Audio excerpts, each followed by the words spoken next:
In the Factor follow-up segment tonight, after chilling evidence about the IRS's abusive targeting of Tea Party groups during the last election cycle, some liberals are trying to claim that conservatives weren't the only victims of that practice. Half of the story has been told, I think, for a very political reason, and that is to make conservative groups feel as though they are the only ones receiving this heightened scrutiny and treatment, and that somehow it must be orchestrated by the White House. And we believe that that's completely false. I believe that some of the testimony has already showed that to be untrue. But according to the Treasury Inspector General, who's investigating the scandal, there is no evidence that progressive groups were scrutinized to the same extent that conservative groups were. Here now to sort it all out is Mattie Duppler, who is the director of Americans for Tax Reform, and joining us from New York, Tara Dowdell, a Democratic strategist. Mattie, let's start with you. Sure. The progressives are saying, look, both sides got it. Both sides got extra scrutiny. You guys made, a mountain out of a molehill. Right. Get over it. This is what was supposed to have been done. Well, the thing is, there's a difference between scrutiny and intimidation, right? And that's what we saw with all these groups that had names like Tea Party, Liberty, these groups that were on the right side of things. They were being asked questions that are no way acceptable questions for the IRS to be asking. They were being asked to hand over content of prayers, of Facebook posts. Their donors were revealed. And as you said before, the Inspector General said there's no evidence that this kind of abuse happened to any kind of the progressive group. So it's a little bit interesting for Democrats to say this is a political stunt when we're looking at an abusive agency that went after groups that have obviously had to give far more information than is necessary. Tara?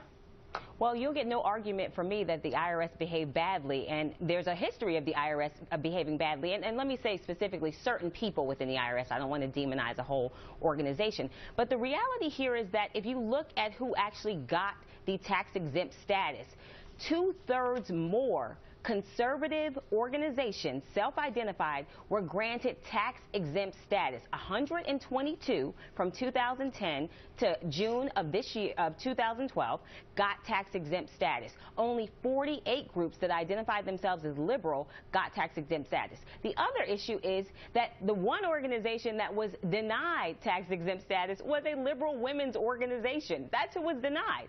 So same thing though, right? And that's actually worse, getting denied, not getting it at all is worse. But this isn't counting all the applications that were delayed. Well, that's what I was going to say is that, I had a couple women on my show who said their groups had been delayed for well over a year. Yeah. And a lot of groups, I think, just gave up. And they said, forget it, we can't do this. And they just didn't get involved. Right. So left, right, or center, if you have a legitimate reason to want a 501c3, you should be able to be part of the process. And if you're not, then your voice is diminished in the public square. Let's talk about this idea of the IRS, both of you, getting $1 billion more. Werfel, the acting IRS commissioner, wants $1 billion more in funding, I guess, to fix all of this. Right. Well, and that's the idea, that we throw more money at this problem that's somehow going to solve the incompetency that we're seeing. Because at the basis of it, even if maybe this wasn't malfeasance, as Democrats want to suggest, they want to say that everyone was targeted this way, it's lethargy on the point of the IRS to say, well, we're not going to process these applications either way, regardless of politics. So throwing $1 billion at people who don't care to get the job done right the first time doesn't seem like the great way to fix the problem. Yeah, I mean, Tara, I can't even imagine Democrats are going to be saying that they should get $1 billion more. I mean, they're getting their money to enforce Obamacare, but given all the parties, they're using the credit cards for the porn, and all these other little scandals that have popped up with the IRS. $1 billion? You got to be kidding me.